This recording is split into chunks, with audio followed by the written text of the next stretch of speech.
नमस्कार, मैं हूं शैलेंद्र सिंह और आप देख रहे हैं हमारा YouTube चैनल शब्द शैलेंद्र सिंह। आज बात करते हैं केजरीवाल को। केजरीवाल बहुत उम्मीदों के साथ आज सुप्रीम कोर्ट पहुंचे थे और वो चाहते थे कि उनको वहां से राहत मिले, जिससे वो लोकसभा चुनाव में अपनी पार्टी का प्रचार कर सकें। अरविंद केजरीवाल के जो वकील हैं शेख मनु सिंघवी, उन्होंने बार बार ये दलील दी कि इस केस को जल्दी सुन लिया जाए, जिससे अरविंद केजरीवाल अपना चुनाव प्रचार कर सकें। लेकिन सुप्रीम कोर्ट ने जल्दी सुनने से इनकार कर दिया और ईडी के खिलाफ जो बातें अभिषेक मनु सिंघवी ने कही थी, उस पर उन्होंने ईडी को कहा कि वो 23 अप्रैल तक जवाब दाखिल करें। 23 अप्रैल तक जब ईडी अपने जवाब दाखिल कर देगी, तब उस पर फिर अरविंद केजरीवाल के वकील अपना पक्ष रखेंगे। इसके लिए 27 अप्रैल तक का टाइम कोर्ट ने दिया है। कोर्ट ने कहा है कि 29 अप्रैल वाला जो सप्ताह है उसमें वो इस केस को सुन सकते हैं। एक तरीके से देखें तो तब तक लोकसभा चुनाव के जो 2 चरण हैं उनका प्रचार प्रसार हो चुका होगा और इस तरीके से कोर्ट ने ये दलील मानने से इनकार कर दिया कि अरविंद केजरीवाल को चुनाव से दूर रखने के लिए भारतीय जनता पार्टी ने ये साजिश की है। हालांकि सुप्रीम कोर्ट से पहले हाई कोर्ट ने इस बारे में बहुत स्पष्ट कह दिया था कि ये केस ईडी और अरविंद केजरीवाल के बीच है, अरविंद केजरीवाल और भारतीय जनता पार्टी के बीच नहीं। हाई कोर्ट ने ये भी कहा था कि चुनाव को लेके जो टाइमिंग की बात की जा रही है उससे इस केस का और उनका कोई लेना देना नहीं है।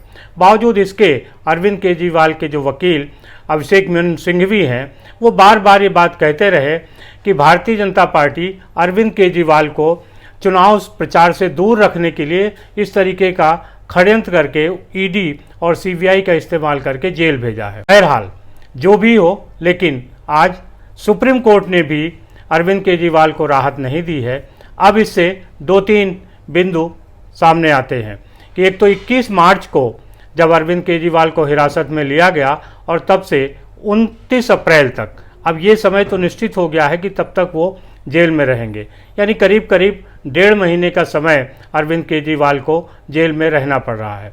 अरविंद केजरीवाल ने अभी तक मुख्यमंत्री पद से इस्तीफा नहीं दिया है। वो जेल में रहकर मुख्यमंत्री का पद संभाले हुए हैं और दिल्ली की सरकार चलाने की बात कर रहे हैं।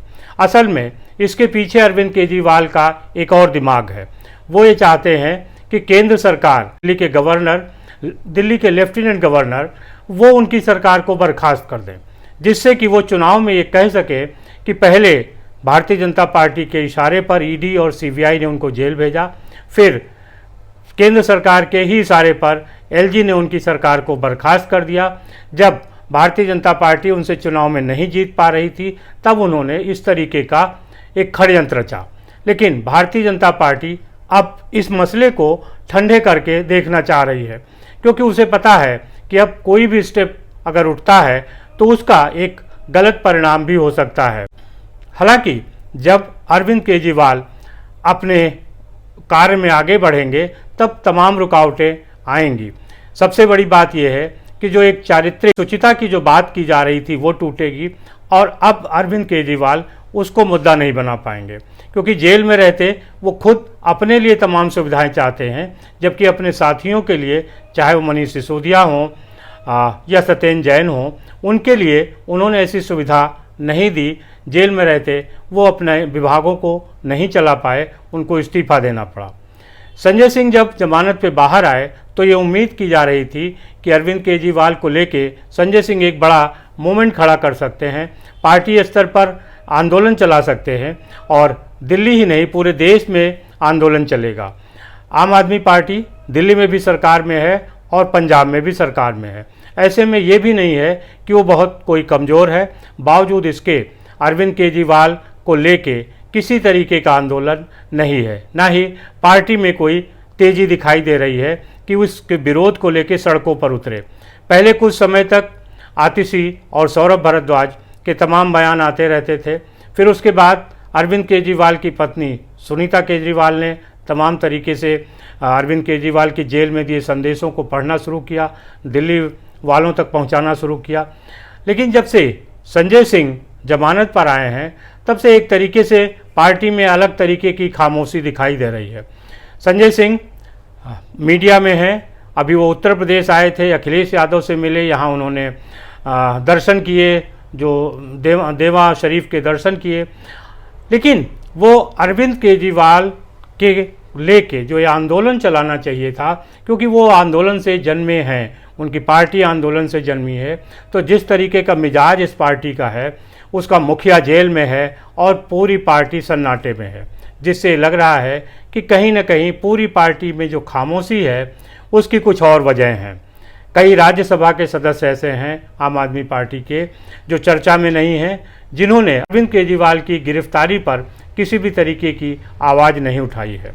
उनके तमाम सहयोगी ऐसे हैं जिनके बारे में पूछा जा रहा है कि आखिर वो कहाँ हैं, और जब संकट में हैं अरविंद केजरीवाल तो उनकी पार्टी आंदोलनकारी पार्टी के रूप में सामने क्यों नहीं आ रही है।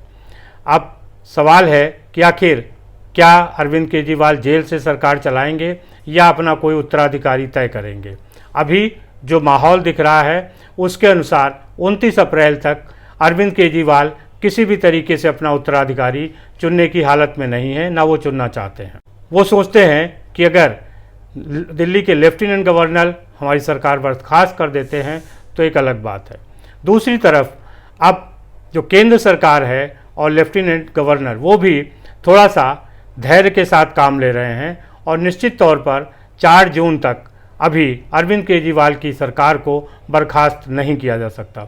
अगर इसके बाद भी ये सरकार चलती है तो भारतीय जनता पार्टी सोचती है कि इनका जो एक राजनीतिक शुचिता की बात है वो सामने खुल के आ जानी चाहिए। दिल्ली की सरकार अगर जेल से चलाने का प्रयास करते हैं तो अरविंद केजरीवाल जब बाहर होंगे तो राजनीतिक शुचिता की बात कैसे करेंगे। हालांकि जो लोग अरविंद केजरीवाल को जानते हैं उन्हें पता है कि वो किस तरीके से पलटी मारते हैं।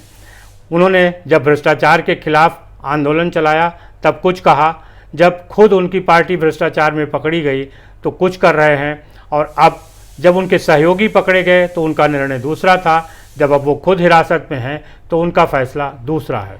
ऐसे में पल पल बदलते रहने का स्वभाव है अरविंद केजरीवाल का, लिहाजा उनसे किसी भी तरीके के ऐसे काम की उम्मीद नहीं की जा सकती। उनके अपने मन में क्या है, उनके अपने मन में क्या चल रहा है, किस तरीके की योजना बना रहे हैं, उसी के अनुसार ही वो काम करेंगे। लेकिन केंद्र सरकार 4 जून तक जो दिल्ली की सरकार है उसको बर्खास्त करने नहीं जा रही है।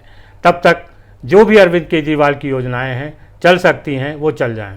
अब अगला फैसला 29 अप्रैल से जो सप्ताह शुरू होगा उसमें सुप्रीम कोर्ट का आएगा, और देखना है कि अब सुप्रीम कोर्ट अरविंद केजरीवाल को लेके क्या फैसला करता है। आपको क्या लगता है कि अरविंद केजरीवाल का ये जो कार्य है वो कितना सही है और कितना गलत। शुक्रिया, धन्यवाद।